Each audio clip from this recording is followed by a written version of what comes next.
asking everyone to turn their cell phones off and all that shit. The new album is called Puzzles. It has different layers of influences in many different aspects. Like musically, I really wanted to go back to like the old tradition of jazz, of making the record in a room all together, you know. I'm not trying to create a uniform sound throughout the album. There's different influences, and then there's different, I would even say there's different kind of styles within the songs of the album, but I think together they, you know, they form this unity that it's interesting in the same way that, you know, different puzzle pieces can form a whole picture, you know. The first song we played, it's called Bright Light. I wanted to do a song with the most simple sound that we first learned when we started learning music, which is like what's called a major triad.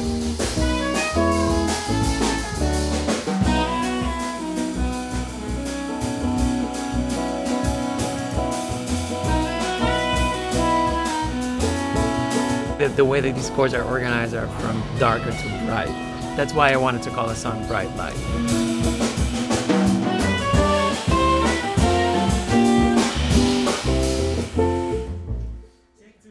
I decided to record it at home, which was a challenge. Trust me. Yeah? Yeah.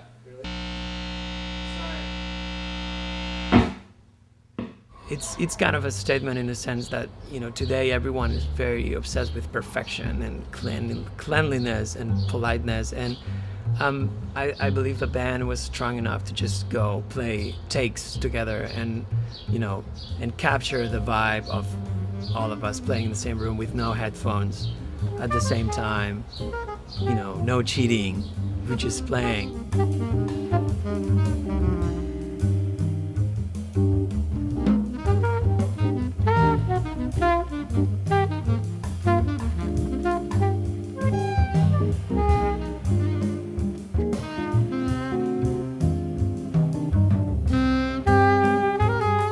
Almost ESP between some of the band members, which I really like.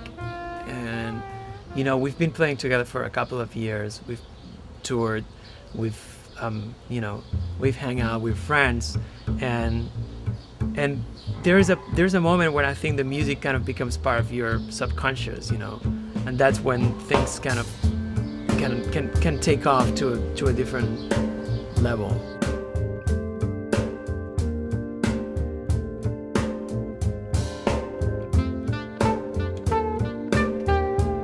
There's another song called B&W Pop, or Black and White Pop, but it's actually a reference to Bill Withers, who I really like, and it has a little bit of influence of the Police. It's almost like a pop song.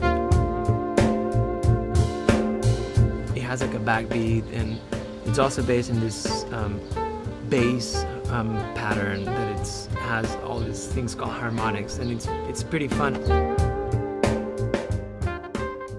The record is a lot about, you know, being at home and family and friends and being relaxed and being, you know, enjoying music and life, which are, you know, things that matter to me. Did you get that on camera?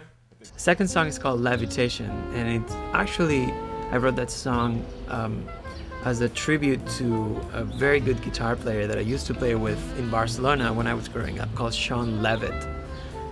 So the name is Levitation with 2 T's. Sean died like 5 or 6 years ago, and I was very sad because he was a mentor and a friend, and you know, it was a good way to like say goodbye to him. I hadn't seen him in many years, and when I found out that he was gone, you know, after a couple of years, I decided that I wanted to write the song for him. So.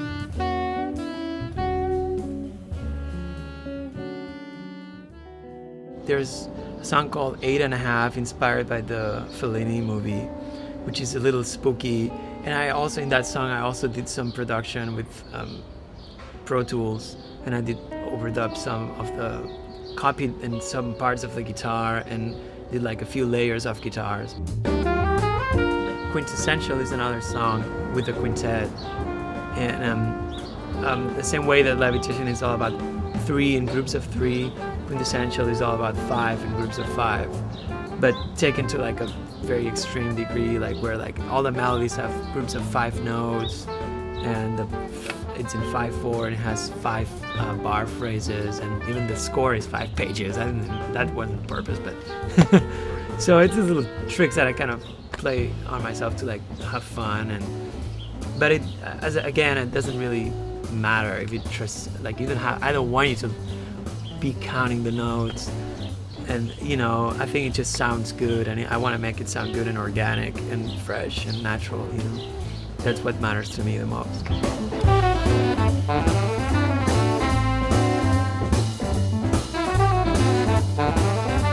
There's not a whole lot of instructions. You just play, you make music, and that's it.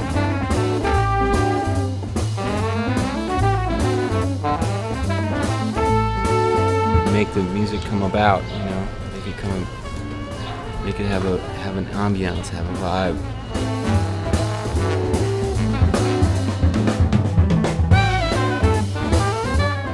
This was really like laid out in a way where we could all hear each other and it was comfortable. It was just like playing a gig, you know.